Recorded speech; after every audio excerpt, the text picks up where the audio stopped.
Give bountifully in the name of Jesus. Amen. Amen. Be like the man of God. I love this man of God called Abraham. He knew God, that when even God told him, it is time, Abraham, for you to give me Isaac.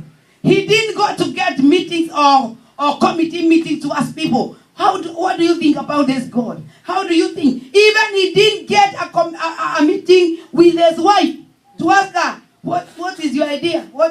He knew who God was. So he said, I will do that, my father. God, I will do that. He took two people and his son. He started the journey to go and sacrifice the son. And when he was on the way, I think the Holy Spirit revealed to him, you don't need to go with these two people. They will stop you from sacrificing. He told them, you guys, just wait for us here. Let's go with my son up there and give a sacrifice. Then we will be back. Let me tell you, when you are a giving God, do not tell everybody what you are doing. Hallelujah. Let them be a secret. Enter to the mountain by yourself. Yes. Hallelujah. Leave people there down. You know, when you talk to people, they will tell you, oh, Julia, in such a time, you say you are tithing all this money. In such a time, you say you did all this. They will stop you. But when you are going, go with your sacrifice in the presence of God and tell God, I have brought all that I have. There is a woman in the Bible, and Jesus was talking about her. She gave all she had with all her love, with all her everything. She offered to God all her everything. And Jesus gave a testimony and said, can I tell you something? Out of all the givers of this church, Tabernacle Temple Praise, somebody somewhere, so and so, she gave the best seed in the house. Yes. I wish God would select you and me and say, she gave the best. Because when you are giving a seed, it depends even the motive you had. Some people just say, it's offering time. You know, when we come to offering, we need to be selective. We need, you know, in Kenya, sometimes we used to give offering of the coins. The coins, we have bought the salt, the sukumas. Now, when Sunday comes, you go. In Kenya, there were some roofs, let me tell you, whatever. And in those corners of the houses, we used to keep those coins. On Sunday, you could see a big woman wearing a very expensive suit, taking all the coins, and they are not more than $5. And she goes to the church and say, you know, she go like this, she's giving. But when God looks at her, she says, God laughs at you. You eat meat, you bought a new dress, you bought new shoes, and the remains now you are coming, humbling yourself, pretending to do that. You are giving the best, and God looks at you and say, oh, I pity you. Wow. You think I am a poor person to be given the coins. God needs the best. Come on. When you are coming to the church or when you are doing something for God, sit down and decide for it. Mm-hmm. Sit down and decide. And tell God, today is a Sunday. Or today, I'm going. My sister lost her dear one. Today, I'm selecting this seed to offer to my sister because of Jesus. Amen. Be ready to do something very unique and very good. And then the man of God went to the mountain. And when he went to the mountain, God decided to change his mind. He told Abraham, do not harm the son. I have seen your faithfulness, and I will give you a lamb to offer to me. And thank you for you have decided to love me and to give me all that you have. Today, if you tell somebody to give not only a son, more than the money she gives offering, she will say, Pastor cannot understand she cannot understand the season now. This is a bad, let me tell you, there is no bad season to harvesters, to the givers and to the seed sowers. No bad season. Anytime can be your season if you are planting a season anytime.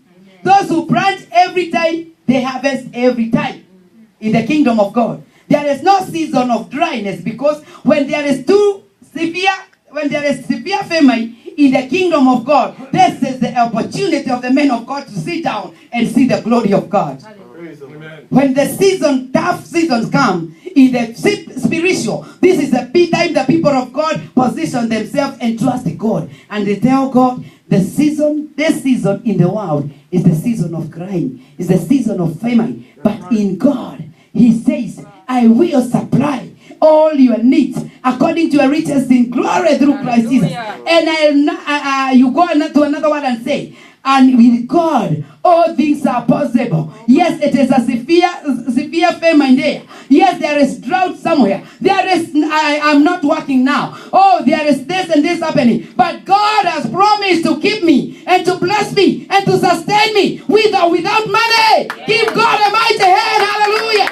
Hallelujah. Praise the Lord. Amen. Praise the Lord. Amen.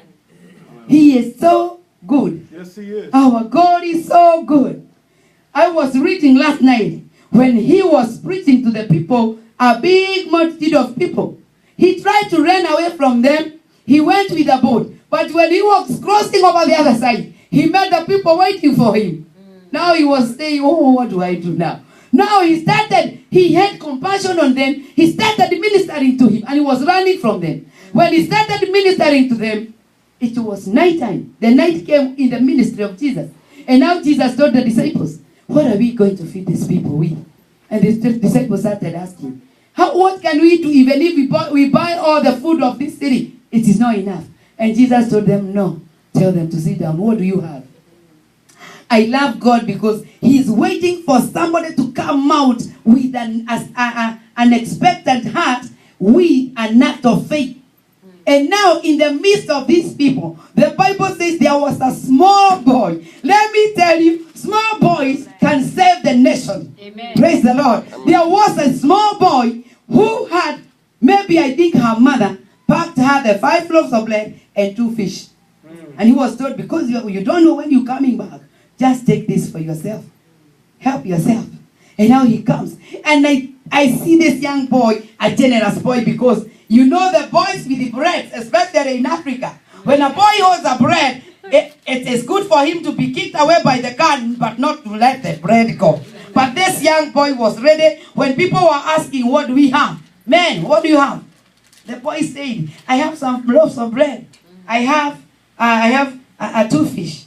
And let me tell you, Jesus told the disciples, can you tell the people to sit down? The Bible says they were more than 5,000 men. And if it says about men, how about women? Right. And you know when men are 10, women are 50. And children. And children, they are like 100. Let me tell you, if you do this mathematics, you see the crowd was more than... maybe like 20,000 people there. Maybe. And now Jesus tells the disciples, can you tell them to sit down? Can you tell them to relax? Can you tell them Jesus is doing new thing? Can you tell them the miracle is coming? Hallelujah. Hallelujah. It only takes somebody with a small seed for God to do great things. Amen. Through the seed of the bread and the fish of the young boy. Even we don't know what he carried the bread with. Maybe it was a paper bag. Maybe it was clothes. He had put them inside the shirt. But Jesus sanctified them and he increased them. And he started blessing the people of God. Hallelujah. I see a great ministry raising in the people of God who are giving whatever they have with a good heart. Amen.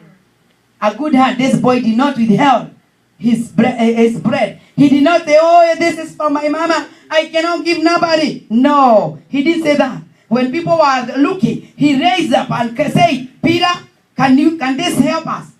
And when Jesus heard that, Jesus knew there was something going on. Even when you don't know what will be there tomorrow, Jesus has your plan. Yes. The calendar of God is from A to Z. But our calendars, we are looking, oh, this is the end of the month. Oh, if I release this 100 to the man of God from Florida, what will I be eating? Let me tell you, plant a seed if you are ready to plant a seed. If you are doing something, don't look for tomorrow. God is there for you. The people were fed, and the Bible says, after eating, all people eating the bread and fish, they collected 12 baskets. Wow. Hallelujah. This is why I say, the secret of giving and getting it back. You are giving, and you are getting it back at the same time or after a moment. If you want to be a harvester, if you want to be blessed, raise your hand of giving. Start raising your hand of giving. If you want people to love you, start opening your heart. Make your heart big. That when the devil tells you to hate Pastor John, you say, I don't have a room for hatred. I love him. He's a servant of God. He's a servant of the living God. I will remain loving anybody and somebody for the glory of God. Hallelujah. If you want people to pray for you, Pray for them. Amen. We went somewhere and somebody prayed for himself the whole time. And I was asking, look at him. He's praying for him for all the minutes he had there, all the minutes he took the microphone. Don't be that like that. Don't be so mean. Pray for other people. Even I prefer when I am told to pray for other people, I don't mention myself. And I have noticed many of you are like that. Because when you don't mention yourself, God sees your faithfulness. He blesses you when he comes to bless others. Amen. But when you start, oh, bless my children, bless my husband, bless me. I need a car. Oh God, oh I need fame. I need education. Oh my goodness. And God looks at you and says, look at her or look at him. You cannot pray for somebody. If you need something, first appreciate God for what you are seeing your sister blessed. Then thank God for the next person near you. And let me tell you, things will start flowing in your life. Things will start coming in your life. I don't want to take more time. I want us just to stand up so that we can pray. You may be having just something real. And you are saying, I cannot serve God with this. Because if I serve God with this, I'll be empty. You'll never be empty, I tell you. Amen. You'll never be empty if you are giving. Look at this young boy. He gave all his 5 loaves and 2 fish. And all the multitude were fed and 12 baskets were collected. Amen. And as I think by myself, it is not written in the Bible. I think the boy, Jesus gave the boy the leftovers. And he went with them maybe at home. You never know what happened. But I think Jesus gave them back so that the word will be fulfilled that when you sow, you will harvest. He sowed his 5 loaves and 2 fish. Maybe he took it is not written, but I am thinking like he was given all the other baskets. Praise God. Amen. Maybe you are in our midst. You've been trying to see people love you, but you don't know why they don't love you. I want you to search yourself and ask yourself questions. Because I'm calling people to love me, do I love them fast? Because I'm calling people to forgive me, do I forgive them fast? You know, you have to do something for you to get something. Amen. That's why I said the secret of giving and getting back. You will give the love, get it back. You give a spirit of forgiving, you get a spirit of forgiving to you. Amen. You give all the joy of the Lord inside you. You release it to the people of God. Whoever needs to be encouraged, whoever needs to be prayed for, whoever needs to be visited, and you'll be visited. When you give somebody a cup of water, God will honor that act. And when you are in need of water, He will make sure somebody will come to give you the water. Amen. God is a faithful God, and He honors His word. I want you to get into prayer. We are not doing anything else, but I want you to search your heart. We've been in the house of God. Maybe you've not been able to do what is supposed to be done. When you want to give, maybe you don't give the way God wants you to give. It is time to pray for yourself. When it comes to love, maybe you have a very hard time to love, even to forgive. Some of us say, I cannot forgive. Even I cannot go to that person's house. Even that church, I cannot go because when I see so and so, I feel like dying. You better die today and resurrect in the kingdom of God. Hallelujah. You know, some people give funny testimonies that when I see her, I feel like melting. Why don't you melt and let everything bad come out of you? Because when you melt, the evil come out and you be left the woman of God or the man of God. You better die today. Praise God. We better die today for Jesus. We better die and resurrect for God. I want you to pray with me. I want us to pray. I want everybody to pray for yourself. It is not about anybody else. It's about you. But if you need a prayer, you need us to pray for you for something that you've not been able to do what you're supposed to do, you can come here in front. But if you know that you can pray for yourself wherever you are, just touch your heart here inside. You know many things are in the heart of people. Yes. Many things, good things, bad things, they are restored in the heart of people. So touch your heart and tell God, you know how I am bitter now. You know how I have unforgiving spirit. You know how I don't love. You know how even I don't appreciate nobody. tell God something. And as I say this, I want somebody to be leading us with a chorus that says, He's able. Anaweza, anaweza.